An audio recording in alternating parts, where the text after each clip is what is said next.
अध्याय 74 भगवान की अग्र पूजा और शिशुपाल का उद्धार। श्री सुखदेव जी कहते हैं, परीक्षित, धर्मराज युधिष्ठिर जरासंध का वध और सर्वशक्तिमान भगवान श्री कृष्ण की अद्भुत महिमा सुनकर बहुत प्रसन्न हुए और उनसे बोले। धर्मराज युधिष्ठिर ने कहा, सच्चिदानंद स्वरूप श्री कृष्ण, त्रिलोकी के स्वामी ब्रह्मा, शंकर आदि और इंद्रादि लोकपाल सब आपकी आज्ञा पाने के लिए तरसते रहते हैं और यदि वह मिल जाती है तो बड़ी श्रद्धा से उसको शिरोधार्य करते हैं। अनंत हम लोग हैं तो अत्यंत दीन, परंतु मानते हैं अपने को भूपति और नरपति। ऐसी स्थिति में हैं तो हम दंड के पात्र, परंतु आप हमारी आज्ञा स्वीकार करते हैं और उसका पालन करते हैं। सर्वशक्तिमान कमल नयन भगवान के लिए यह मनुष्य लीला का अभिनय मात्र है। जैसे उदय अथवा अस्त के कारण सूर्य के तेज में घटती या बढ़ती नहीं होती, वैसे ही किसी भी प्रकार के कर्मों से न तो आपका उल्लास होता है और न ही हास ही, क्योंकि आप सजातीय, विजातीय और स्वगत भेद से रहित स्वयं परब्रह्म परमात्मा हैं। किसी से पराजित न होने वाले माधव, यह मैं हूँ और यह मेरा है तथा यह तू है और यह तेरा है, इस प्रकार की विकारयुक्त भेद बुद्धि तो पशुओं की होती है। जो आपके अनन्य भक्त हैं उनके चित्त में ऐसे पागलपन के विचार कभी नहीं आते, फिर आप में तो होंगे ही कहाँ से। इसलिए आप जो कुछ कर रहे हैं वह लीला ही लीला है। श्री सुखदेव जी कहते हैं, परीक्षित, इस प्रकार कहकर धर्मराज युधिष्ठिर ने भगवान श्री कृष्ण की अनुमति से यज्ञ के योग्य समय आने पर यज्ञ के कर्मों में निपुण वेदवादी ब्राह्मणों को ऋत्विज, आचार्य आदि के रूप में वर्ण किया।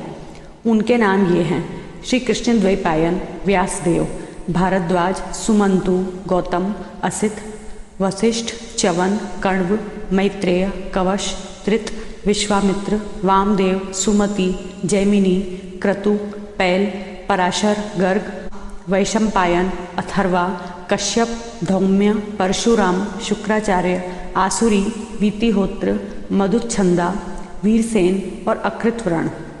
इनके अतिरिक्त धर्मराज ने द्रोणाचार्य, भीष्म पितामह, कृपाचार्य, धृतराष्ट्र और उनके दुर्योधन आदि पुत्रों और महामति विदुर आदि को भी बुलवाया। राजन, राजसु यज्ञ का दर्शन करने के लिए देश के सब राजा, उनके मंत्री तथा कर्मचारी, ब्राह्मण, क्षत्रिय, वैश्य, शूद्र सबके सब वहां आए। इसके बाद ऋत्विज ब्राह्मणों ने सोने के हलों से यज्ञ भूमि को जितवाकर राजा युधिष्ठिर को शास्त्रानुसार यज्ञ की दीक्षा दी। प्राचीन काल में जैसे वरुण देव के यज्ञ में सबके सब यज्ञ पात्र सोने के बने हुए थे, वैसे ही युधिष्ठिर के यज्ञ में भी थे। पांडुनंदन महाराज युधिष्ठिर के यज्ञ में निमंत्रण पाकर ब्रह्मा जी, शंकर जी, इंद्रादि लोकपाल अपने गणों के साथ सिद्ध और गंधर्व, विद्याधर, नाग, मुनि, यक्ष, राक्षस, पक्षी, किन्नर, चारण, बड़े बड़े राजा और रानियां, ये सभी उपस्थित हुए। सबने बिना किसी प्रकार के कौतूहल के यह बात मान ली कि राजसु यज्ञ करना युधिष्ठिर के योग्य ही है, क्योंकि भगवान श्री कृष्ण के भक्त के लिए ऐसा करना कोई बहुत बड़ी बात नहीं है। उस समय देवताओं के समान तेजस्वी याजकों ने धर्मराज युधिष्ठिर से विधि पूर्वक राजसु यज्ञ करवाया, ठीक वैसे ही जैसे पूर्व काल में देवताओं ने वरुण से करवाया था। सोमलता से रस निकालने के दिन महाराज युधिष्ठिर ने अपने परम भाग्यवान याजकों और यज्ञ कर्म की भूल चूक कर निरीक्षण करने वाले सदस्यपतियों का बड़ी सावधानी से विधि पूर्वक पूजन किया। अब सभासद लोग इस विषय पर विचार करने लगे कि सदस्यों में सबसे पहले किसकी पूजा, अग्र पूजा होनी चाहिए। जितनी मति उतने मत, इसलिए सर्वसम्मति से कोई निर्णय न हो सका। ऐसी स्थिति में सहदेव ने कहा, यदुवंश शिरोमणि भक्त वत्सल भगवान श्री कृष्ण ही सदस्यों में सर्वश्रेष्ठ और अग्र पूजा के पात्र हैं, क्योंकि यही समस्त देवताओं के रूप में हैं और देश, काल, धन आदि जितनी भी वस्तुएं हैं उन सबके रूप में भी ये ही हैं। यह सारा विश्व श्री कृष्ण का ही रूप है। समस्त यज्ञ भी श्री कृष्ण स्वरूप ही हैं। भगवान श्री कृष्ण ही अग्नि, आहुति और मंत्रों के रूप में हैं। ज्ञान मार्ग और कर्म मार्ग, ये दोनों भी श्री कृष्ण की प्राप्ति के ही हेतु हैं। सभासदों, मैं कहाँ तक वर्णन करूं? भगवान श्री कृष्ण वह एक रस अद्वितीय ब्रह्म है, जिसमें सजातीय, विजातीय और स्वगत भेद नाम मात्र का भी नहीं है। यह संपूर्ण जगत उन्हीं का स्वरूप है। वे अपने आप में ही स्थित और जन्म, अस्तित्व, वृद्धि आदि 6 भाव विकारों से रहित हैं।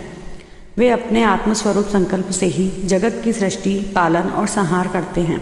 सारा जगत श्री कृष्ण के ही अनुग्रह से अनेकों प्रकार के कर्म का अनुष्ठान करता हुआ धर्म, अर्थ, काम और मोक्ष रूप पुरुषार्थों का संपादन करता है। इसलिए सबसे महान भगवान श्री कृष्ण की ही अग्र पूजा होनी चाहिए। इनकी पूजा करने से समस्त प्राणियों की तथा अपनी भी पूजा हो जाती है। जो अपने दान धर्म को अनंत भाव से युक्त करना चाहता हो, उसे चाहिए कि समस्त प्राणियों और पदार्थों के अंतरात्मा भेदभाव रहित परम शांत और परिपूर्ण भगवान श्री कृष्ण को ही दान करे। परीक्षित सहदेव भगवान की महिमा और उनके प्रभाव को जानते थे। इतना कहकर वे चुप हो गए। उस समय धर्मराज युधिष्ठिर की यज्ञ सभा में जितने सत्पुरुष उपस्थित थे, सबने एक स्वर से बहुत ठीक कहकर सहदेव की बात का समर्थन किया। धर्मराज युधिष्ठिर ने ब्राह्मणों की यह आज्ञा सुनकर तथा सभासदों का अभिप्राय जानकर बड़े आनंद से प्रेमोद्रेक से विह्वल होकर भगवान श्री कृष्ण की पूजा की। अपनी पत्नी, भाई, मंत्री और कुटुंबियों के साथ धर्मराज युधिष्ठिर ने बड़े प्रेम और आनंद से भगवान के पांव पखारे तथा उनके चरण कमलों का लोक पावन जल अपने सिर पर धारण किया। उन्होंने भगवान को पीले पीले रेशमी वस्त्र और बहुमूल्य आभूषण समर्पित किए। उस समय उनके नेत्र प्रेम और आनंद के आंसुओं से इस प्रकार भर गए कि वे भगवान को भली भांति देख भी नहीं सकते थे। यज्ञ सभा में उपस्थित सभी लोग भगवान श्री कृष्ण को इस प्रकार पूजित सत्कृत देखकर हाथ जोड़े हुए नमो नमः, जय जय इस प्रकार के नारे लगाकर उन्हें नमस्कार करने लगे। उस समय आकाश से स्वयं ही पुष्पों की वर्षा होने लगी। परीक्षित अपने आसन पर बैठा हुआ शिशुपाल यह सब देख सुन रहा था। भगवान श्री कृष्ण के गुण सुनकर उसे क्रोध हो आया और वह उठकर खड़ा हो गया। वह भरी सभा में हाथ उठाकर बड़ी असहिष्णुता किंतु निर्भयता के साथ भगवान को सुनाकर अत्यंत कठोर बातें कहने लगा। सभासदों, श्रुतियों का यह कहना सर्वथा सत्य है कि काल ही ईश्वर है। लाख चेष्टा करने पर भी वह अपना काम करा ही लेता है। इसका प्रत्यक्ष प्रमाण हमने देख लिया कि यहाँ बच्चों और मूर्खों की बात से बड़े बड़े वयोवृद्ध और ज्ञान वृद्धों की बुद्धि भी चकरा गई है। पर मैं मानता हूँ कि आप लोग अग्र पूजा की योग्य पात्र का निर्णय करने में सर्वथा समर्थ हैं। इसलिए सदस्यपतियों, आप लोग बालक सहदेव की यह बात ठीक न माने कि कृष्ण ही अग्र पूजा के योग्य हैं। यहाँ बड़े बड़े तपस्वी, विद्वान, व्रतधारी, ज्ञान के द्वारा अपने समस्त पाप तापों का शांत करने वाले परम ज्ञानी, परम ऋषि, ब्रह्मनिष्ठ आदि उपस्थित हैं, जिनकी पूजा बड़े बड़े लोकपाल भी करते हैं। यज्ञ की भूल चूक बतलाने वाले उन सदस्यपतियों को छोड़कर यह कुल कलंक ग्वाला भला अग्र पूजा का अधिकारी कैसे हो सकता है? क्या कौवा कभी यज्ञ के पुरोडाश का अधिकारी हो सकता है? न इसका कोई वर्ण है और न तो आश्रम, कुल भी इसका ऊंचा नहीं है। सारे धर्मों से यह बाहर है। वेद और लोक मर्यादाओं का उल्लंघन करके मनमाना आचरण करता है। इसमें कोई गुण भी नहीं है। ऐसी स्थिति में यह अग्र पूजा का पात्र कैसे हो सकता है? आप लोग जानते हैं कि राजा ययाति ने इसके वंश को श्राप दे रखा है, इसलिए सत्पुरुषों ने इस वंश का ही बहिष्कार कर दिया है। ये सब सर्वदा व्यर्थ मधुपान में आसक्त रहते हैं। फिर ये अग्र पूजा के योग्य कैसे हो सकते हैं?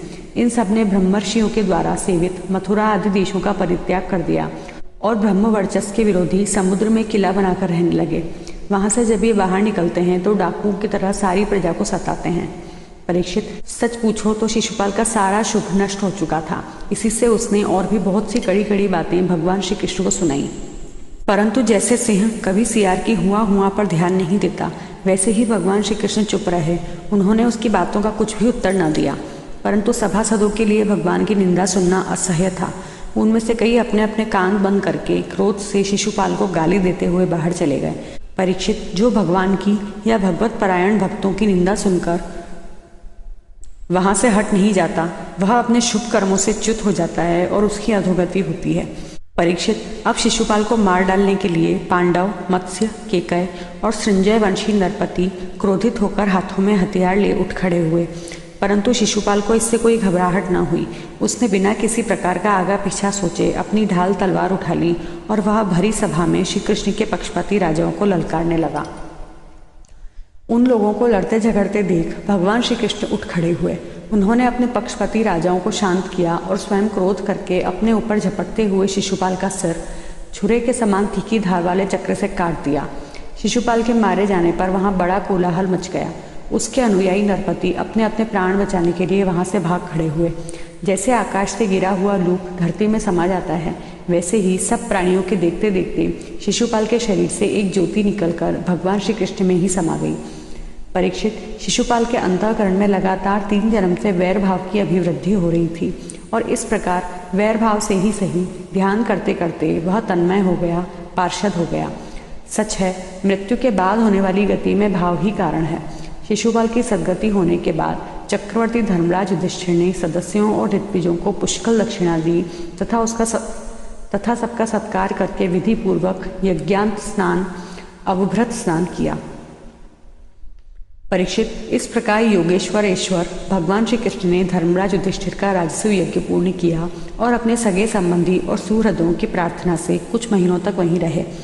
इसके बाद राजा युधिष्ठिर की इच्छा न होने पर भी सर्वशक्तिमान भगवान श्री कृष्ण ने उनसे अनुमति ले ली और अपनी रानियों तथा मंत्रियों के साथ इंद्रप्रस्थ से द्वारकापुरी की यात्रा की। परीक्षित, मैं यह उपाख्यान तुम्हें बहुत विस्तार से सुना चुका हूँ कि वैकुंठवासी जय और विजय को सनकादि ऋषियों के श्राप से बार बार जन्म लेना पड़ा था। महाराज युधिष्ठिर राजसूय यज्ञ का यज्ञांत स्नान करके ब्राह्मण और क्षत्रियों की सभा में देवराज इंद्र के समान शोभायमान होने लगे। राजा युधिष्ठिर ने देवता, मनुष्य और आकाशचारियों का यथा योग्य सत्कार किया तथा वे भगवान श्री कृष्ण एवं राजसूय यज्ञ की प्रशंसा करते हुए बड़े आनंद से अपने अपने लोक को चले गए। परीक्षित, सब तो सुखी हुए, परंतु दुर्योधन से पांडवों की यह उज्ज्वल राज्य लक्ष्मी का उत्कर्ष सहन न हुआ, क्योंकि वह स्वभाव से ही पापी, कलह प्रेमी और कुरुकुल का नाश करने के लिए एक महान रोग था। परीक्षित, जो पुरुष भगवान श्री कृष्ण की इस लीला का शिशुपाल वध, जरासंध वध, बंदी राजाओं की मुक्ति और यज्ञानुष्ठान का कीर्तन करेगा, वह समस्त पापों से छूट जाएगा।